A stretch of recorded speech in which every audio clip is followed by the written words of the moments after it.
Привет, ребята! Сегодня я вам расскажу про стереотипы о русских. Я знаю, что в Европе много стереотипов о русских, но сегодня я вам расскажу про 5. Первый стереотип. Сумасшедшие водители в России. Hey, watch out, crazy driver! Это правда и неправда. Я объясню почему. Правда, что в России много машин.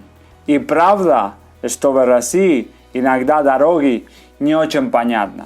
И я думаю, из-за этого иногда выглядят как водители сумасшедшие или более сумасшедшие, чем в Европе. Но тоже правда, что из-за этого, что дороги непонятны и дороги совсем нехорошие, из-за этого тоже такая проблема. Но все равно я думаю, что да, в России есть сумасшедшие водители. Я думаю, что сумасшедшие водители везде. Я думаю, что это стереотип на самом деле неправда.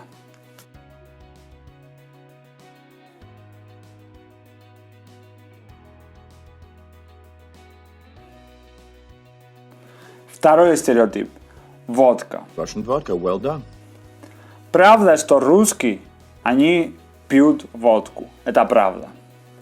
Но тоже надо знать, что в России типичный напиток – водка. И поэтому русские пьют больше, чем другие.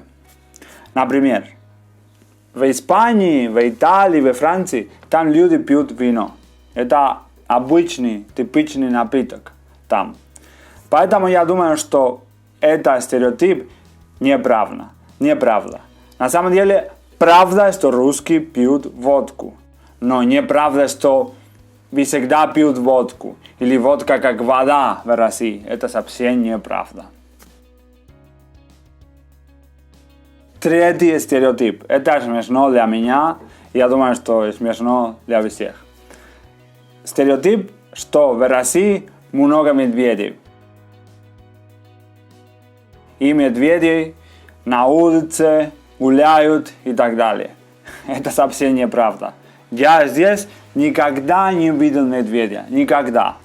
Поэтому это стереотип 100% неправда. Четвертый стереотип – сумасшедшие свадьбы. Это на самом деле правда, потому что здесь свадьба 2 дня. Например, в Испании свадьба 1 день. Ну, поэтому свадьба на самом деле более сумасшедшая, чем в Испании, например. Поэтому для меня это правда.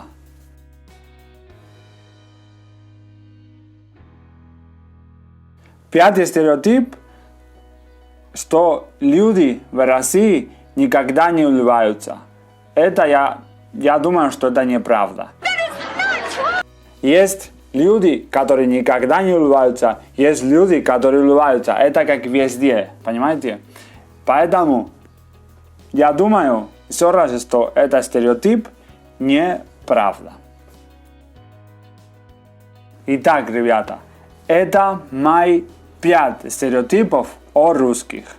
Спасибо большое за внимание. Ставьте лайк, подписывайтесь на мой канал. И мы скоро увидимся. Пока-пока.